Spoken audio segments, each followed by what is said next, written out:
आज मैं किसी राजनीतिक पार्टी की बात नहीं कर रहा। आज मैं उन करोड़ों युवाओं की बात कर रहा हूं जो अपने जीवन के महत्वपूर्ण 5 से 10 साल सरकारी नौकरी की तैयारी में लगा देते हैं। मैं उन युवाओं की बात कर रहा हूं जिन्हें सरकारी नौकरी और सरकारी संस्थानों पर भरोसा है, जो सुबह 5 बजे उठ के तैयारी स्टार्ट करते हैं और दिन के करीब 10 से 12 घंटे पढ़ाई में झोंक देते हैं। अपनी माँ के गहने गिरवी रख के पढ़ाई करते हैं। पिता जमीन और खेत जो है गिरवी रख के बेटों की पढ़ाई में मदद करते हैं। मैं आज उनकी बात कर रहा हूँ जिन्हें उम्मीद होती है कि इस बार सिलेक्शन नहीं हुआ तो अगली बार जरूर सिलेक्शन हो जाएगा, और जब एग्जाम का समय आता है तो पता चलता है कि पेपर लीक हो गया। इन सारे घटनाओं के पीछे उनका मनोबल टूटता है, उनकी उम्मीदें टूटती हैं, और इन घटनाएं उन्हें इतना तोड़ देती हैं कि वो आत्महत्या तक का बड़ा डिसीजन ले लेते हैं। अभी हाल ही में नीट की घटना के बाद बहुत सारे स्टूडेंट आत्महत्या कर लिए। अपने माता पिता को उन्होंने दिखाने और बात कहने में उन्हें कोताही महसूस हुई। आज इनका कसूरवार कौन है? और ऐसा एग्जाम कोई पहला बार नहीं है कि ये लीक हो रहा है। लगातार एग्जाम का सिलसिला, लीक होने का सिलसिला जारी है। इंडिया टुडे और इंडियन एक्सप्रेस की एक सर्वे के हिसाब से 2019 से लेकर 2025 के बीच में 65 से अधिक एग्जाम के पेपर लीक आउट हुए हैं। चाहे वो एसएससी का एग्जाम हो, चाहे वो बीपीएससी का एग्जाम हो, चाहे नीट का एग्जाम हो, चाहे यूपीपीसीएस का एग्जाम हो, यूपीपीसीएस आरओ का एग्जाम हो, बीपीएससी एडीओ का एग्जाम हो, जहां लाखों लोग फॉर्म भरते हैं, उनके पेपर लीक हो जाते हैं। बहुत मेहनत से और बहुत मुश्किल से जुटाए गए पैसों से वो ट्रेवल करके दूर दूर जाते हैं एग्जाम देने के लिए। उस भीड़ में आपने हाल ही में एक वीडियो देखा होगा वायरल, की उस भीड़ में अभी बिहार का जो एक एग्जाम हुआ था हाल ही में, चर्चित सिपाही का, जिसमें एक लड़का ट्रेन में ही दम घुटने की वजह से मौत के मुंह में चले गया। उस घटना को जरा याद करें। सोचे कि आखिर वो कहाँ जा रहा था। वो बच्चा किसी शॉपिंग मॉल में घूमने नहीं जा रहा था, वो अपने जीवन की लड़ाई लड़ने के लिए जा रहा था, एक जद्दोजहद के लिए जा रहा था, जहां उसे लड़ना था और अपने जीवन की तकदीर हासिल करना था। ये सारी चुनौतियां आज देश और समाज और हर राज्य के सामने मौजूद है। ये क्वेश्चन पेपर सिर्फ एक राज्य में या सेंट्रल में लीक नहीं हुआ। बिहार की बात करें, बंगाल की बात करें, झारखंड की बात करें, यूपी की बात करें, एमपी की बात करें, राजस्थान की बात करें, हरियाणा की बात करें, हर जगह ये घटनाएं हो रही हैं। बड़े लेवल पे धांधली हो रही है, जिससे लोगों का जो कीमती समय, जो जीवन का करियर का जो टाइम होता है, वो पीक पे होता है, वो उसका वेस्ट हो जाता है। आज कॉकरोच जनता पार्टी इसी मुद्दों को लेकर लड़ रही है। सवाल है कि कॉकरोच जनता पार्टी का उद्भव कैसे हुआ? कॉकरोच जनता पार्टी का उद्भव चीफ जस्टिस ऑफ इंडिया के एक सटायर से उद्भव हुआ, जहां उन्होंने युवाओं को कॉकरोच माना है, कॉकरोच कहा है। लेकिन क्या आप मानते हैं कि युवा कॉकरोच है?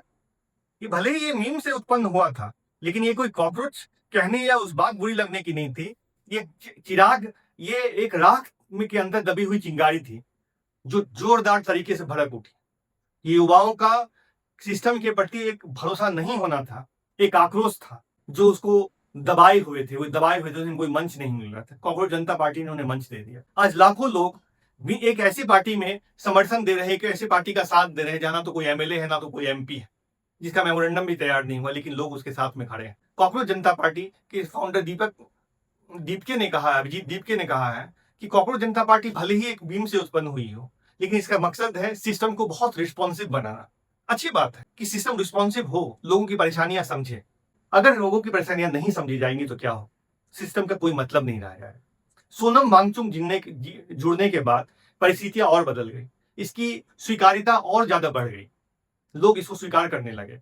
कॉकरोच जनता पार्टी ने इतना तेजी से क्यों लोगों के बीच में ग्राफ्स किया? पहला तो बात था कि युवाओं के अंदर एक पहली नाराजगी थी। दूसरा था, सरकारी नौकरियों में भारी कमी आ रही थी। तीसरी बात थी, एक बड़े लेवल पर धांधली और सिंडिकेट चल रहा था। चौथा था कि पेपर लीक होना एक सिस्टम बन गया था।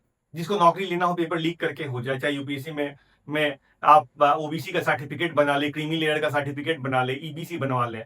ऐसे करके बहुत सारी लोगों की नौकरी भी गई है और सिस्टम भी एक्सपोज हुआ है। राजनीतिक दलों के प्रति युवाओं का मोह भंग हो रहा है। लोग अब निराश हो रहे हैं राजनीतिक दलों के प्रति। इसी कारण एक नए सिस्टम की ओर लोग बढ़ रहे हैं। शायद कॉकरोच जनता पार्टी भी की उत्पत्ति भी इन्हीं सब आक्रोश का, हताशा का परिणाम है कि कॉकरोच जनता पार्टी उस गैप को फील करने के लिए आ रही है। आज कॉकरोच जनता पार्टी ने भारत में अलग अलग जगहों पे प्रदर्शन किया है। इसके अलावा वो लगातार जंतर मंतर पे प्रदर्शन कर रही है और सरकार से सवाल पूछ रही है, सरकार को विवश कर रही है कि आप उसको जवाब दें। सोनम वांगचुक अभी 28 तारीख से इस पे जुड़ने वाले हैं, अनशन पे अड़ने वाले हैं।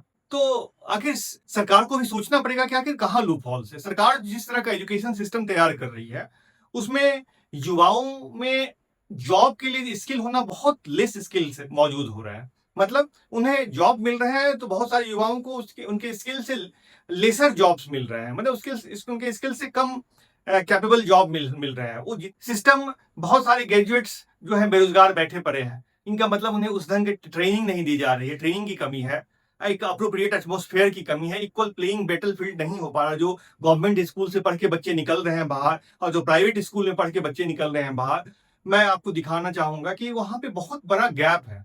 आप गौर से कभी सिस्टम की बात करके देखें तो टीचर्स का एबिलिटी और टीचर का जो परफॉर्मेंस स्किल है, बहुत बहुत बड़ा, मतलब इक्वल प्लेइंग फील्ड नहीं है। अब सवाल उठता है कि साइंटिफिक स्टडीज से ये पता चलता है कि जो हमारे पीएचडी होल्डर्स हैं वो भी आज के डेट में जॉब को पाने के लिए एक चपरासी का भी एग्जाम दे रहे हैं। तो आखिर क्यों नहीं उनको रिसर्च के लिए प्रमोट किया जाए? गवर्नमेंट जो है धीरे धीरे करके फंड कम कर रही है हर जगहों पे।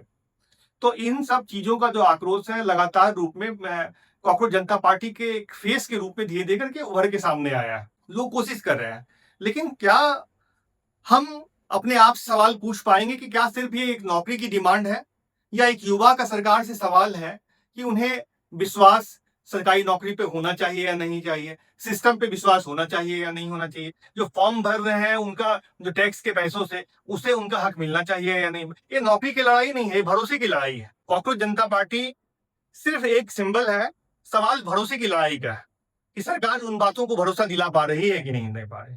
आप भी युवा हैं, आप क्या सोचते हैं? आप मुझे ये बताएं कि आप इस आंदोलन के बारे में आप क्या सोचते हैं? कॉकरोच जनता पार्टी के आंदोलन के बारे में क्या सोचते हैं? और आप क्या मानते हैं कि आंदोलन सही है, कहीं ना कहीं सरकार को रिस्पॉन्सिव होने के लिए विवश कर रही है? वो बताएं। और आप किन मुद्दों पे बहस चाहते हैं? कि आप ये पार्टी के बंटवारे पे बहस चाहते हैं या एक कंस्ट्रक्टिव पॉलिटिक्स चाहते हैं? प्लीज कमेंट में अपना मत बताएं। Thank you.